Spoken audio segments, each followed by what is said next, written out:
Good morning. Today I'm going to demonstrate a sumo squat, which is a lower body exercise that also has a tremendous value for the core, the upper abdominals, and the low back in particular. This is a great exercise to fit into your home workouts, and I'm going to show it a few different ways to scale it into anybody's fitness level, whether you're a beginner, intermediate, or somebody who's even more hardcore. This is a really functional exercise that can be very challenging at the same time. Extremely beneficial, again, for the legs as well as for the core. So I'm going to turn sideways here in just a second, but you want to start with your feet, with most of our squats, wider than hip width, with your toes pointed slightly outward because your knees are going to follow your toes. You want to be flat-footed, but keep your weight on your heels. So I'm going to turn sideways a little bit so you can see the pitch of my back.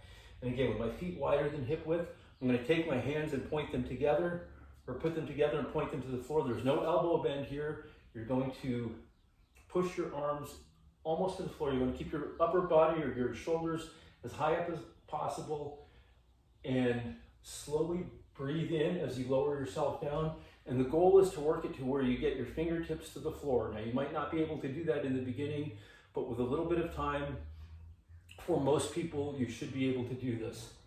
So you're going to breathe in slowly, lower yourself until your fingers touch the floor. Pause for a count of 2. 1, 2.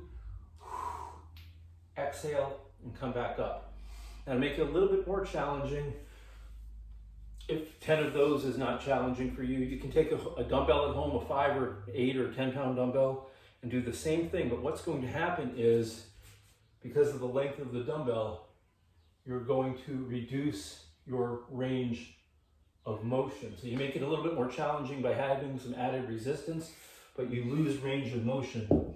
So what you can do is take a couple of platforms of equal height, and I'm going to use a couple of Reebok steps, but you can certainly use a couple of cinderblocks, a couple of step stools, a couple of blocks of wood, whatever you might be able to get from your local hardware store or even have in the backyard.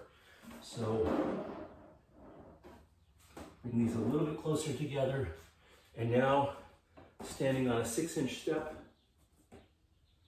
I do the same thing with the dumbbell in my hand, and I get back that range of motion that the dumbbell takes away.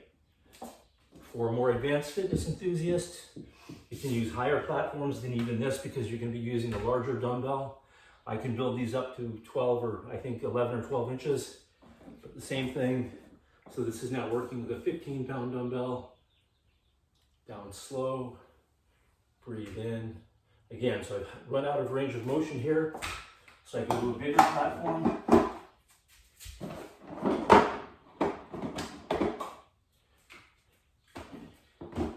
And the same thing, breathe in.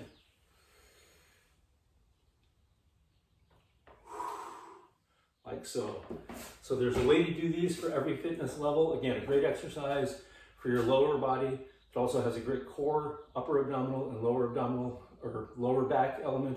If you have any questions, please let me know.